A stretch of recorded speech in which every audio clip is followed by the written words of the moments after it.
Hello hi friends, welcome back to Manasava టీవీకి అయితే స్వాగతం. అయితే ఈరోజు మరి చెప్పే టాపిక్ ఏంటంటే మరి Gujarat versus Punjab very very interesting match.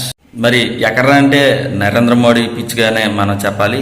ఎవరి టాస్క్ వాళ్ళైతే బ్యాటింగ్ కానీ అటు బౌలింగ్ కానీ ఎంచుకున్నా సరే 180 కానీ 190 కానీ వచ్చిందంటే చాలా కష్టంగా మరి మారిపోయే ఛాన్స్ అనేది ఎక్కువగా మనకైతే కనిపిస్తుంది. మరి ఖచ్చితంగా సరే మరి నైట్ పూట కాబట్టి డ్యూ ఫ్యాచర్ ఏమన్నా వచ్చిందంటే బ్యాటింగ్కి చాలా అనుకూలంగా ఉండే ఛాన్స్ ఉంటుంది. కానీ ఇక్కడైతే చేజింగ్ కింగ్ గానే మనం చెప్పాలి. మొత్తం మీద బలబలాలు అయితే చూసుకున్న జీటీ అటు గిల్ కానీ సాహా కానీ వెరీ వెరీ ఇంట్రెస్టింగ్ ఫామ్ కానీ మనం చెప్పచ్చు. సాహా అయితే ఫామ్ అనేది కంటిన్యూ అయితే చేయవలసిన పరిస్థితి కూడా ఎక్కువగా ఉన్నాయి.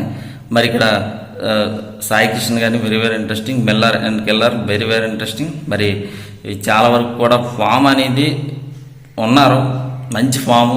మరి తేవాటి కానీ మరి రషీద్ ఖాన్ కానీ వెరీ వెరీ ఇంట్రెస్టింగ్ అని చెప్పచ్చు. అటు బౌలింగ్లో కానీ కొంచెం Mohit Sharma very very interesting.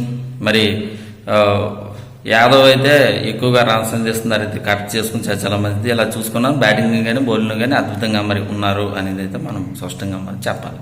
మరి ఇక్కడైతే పంజాబ్ చూసుకున్నా Dhawan and very very interesting అనే ఫామ్ గానే మనం చెప్పాలి. సింగ్ అని వెరీ వెరీ ఇంట్రెస్టింగ్ అని చెప్పాలి. మరి Ben stone very very interesting గా చెప్పాలి. Living stone very very interesting అనే చెప్పాలి. మరి బౌలింగ్లో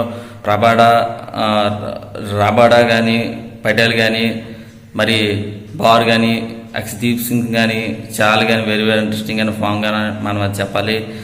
కానీ ఒకటి ఎక్కువగా రన్స్ అందిస్తున్నారు, అది కరెక్ట్ చేసుకుని చాలా మంది మిడిల్ ఆర్డర్ అనేది ప్రాబ్లం అయితే ఉంది, అది చూసుకోకపోతుంది.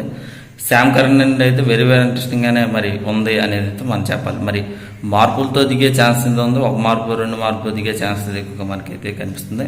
మరి ఇలా చూసుకున్నా ఈ రిజల్ట్లు కూడా చాలా బలంగా అయితే ఉంది, 50-50 ఛాన్స్ ఎక్కువగా మరి ఉన్నాయి అనేది మనం చెప్పాలి. కానీ ఒకటి జీటీ గెలిచే ఛాన్స్ ఎక్కువగా నాకైతే మరి అనిపిస్తుంది. కానీ ఇక్కడైతే కీలకమైన మ్యాచ్గా పంజాబ్గా మనం చెప్పాలి. పంజాబ్ అనేది విన్ అనేది అవ్వాలి, విన్ అవ్వకపోతే కొంచెం కష్టంగా పడే ఛాన్స్ అయితే ఉందని నాకైతే మరి అనిపిస్తుంది. డిఫెన్స్ ఇంకా మా ఛానల్ ఇంకా సబ్స్క్రైబ్ చేయకపోతే వెంటనే మరి సబ్స్క్రైబ్ చేయండి, లైక్ చేయండి, షేర్ చేయండి మీ ఫ్రెండ్స్తో. మీ వాట్సాప్లో తప్పనిసరిగా మరి షేర్ అప్ చేస్తాను నేనైతే మనసరితే కోరుకుంటూ మరి మీ ఎనిమీస్ అండ్ బాయ్.